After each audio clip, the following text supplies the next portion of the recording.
Arthur, based on the Railway series by Reverend W. Awdry. This is a story about Arthur, a proud tank engine. He arrived on the island of Sodor with a spotless record, but soon found himself in a sticky situation. Arthur the big tank engine had just arrived on the island of Sodor. It was his first day at work on the Fat Controller's railway. "I must be on time! I must be on time!" Arthur worried as he chuffed through the countryside. He didn't want to be late. "Right on time," smiled the Fat Controller. "This is Arthur. He will help you shunt trucks and pull freight." "Nice to meet you," said Arthur politely.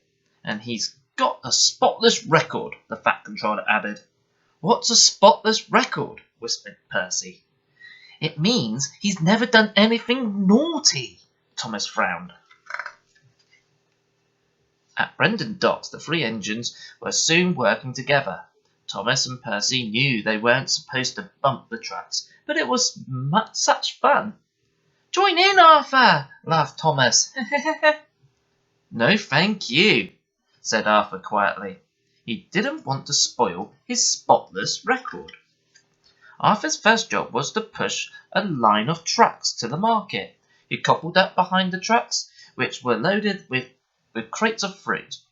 The trucks, though, were not behaving, and sang songs to tease Arthur. "Root-a-toot-too! Come on, let's go! The fruit's going mouldy, 'cause you're too slow!" "How rude," huffed Arthur. The trucks singing gave Thomas a naughty idea. "The Fat Controller doesn't like the trucks to sing," said Thomas. "You must tell them to stop." "Thank you, Thomas," said Arthur. "I will." Arthur puffed steadily out of the docks. "The trucks will cause trouble for Arthur if you're not allowed to sing," laughed Thomas. Arthur was chuffing cheerfully through the countryside when the trucks began to sing again. "Chuff, chuff, chuff, you tug and puff, but you're too slow, you've got no puff." "No singing," said Arthur firmly. "It may be my first day, but I won't fool you for your tricks." The troublesome trucks were cross. "If Arthur won't let us sing," one truck whispered, "we'll teach him a lesson," chimed the others.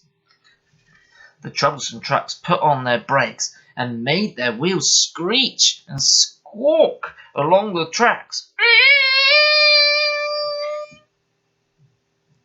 Arthur struggled over bridges and huffed and puffed through tunnels. When poor Arthur puffed to the top of the Gordon's Hill, the trucks whooshed down the other side, laughing all the way.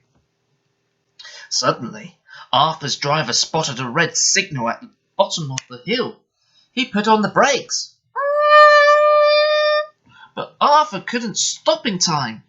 Fruits of all shapes and sizes from the troublesome trucks flew into the air and landed splat, splosh, and sprat all over Arthur.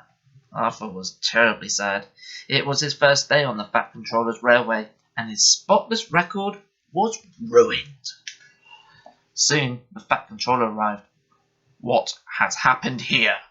he said crossly. "The trucks were singing," said Arthur. "I told them to stop, but they pushed me too fast." "Please, sir, it's my fault," said Thomas sadly. He told the Fat Controller what he had done. "Your record is still spotless, Arthur," the Fat Controller. "Thomas, clear this mess up." Soon Harvey arrived with a breakdown crane and lifted Arthur back on the rails. Thomas stayed behind to help the workmen clear the track. It took a very long time to clear up the sticky mess. By the time Thomas puffed slowly home, it was dark. When Thomas arrived back at Tidmouth Sheds, Arthur's crew had cleaned the squashed fruit from his funnel. Arthur looked spotless and sparkled from buffer to dome. "I'm sorry I played a trick on you," said Thomas. "That's all right," said Arthur. "Thank you for telling me the truth. Well, I never had a spotless record to ruin, smiled Thomas. From that moment, the engines knew they would become the best of friends. The end.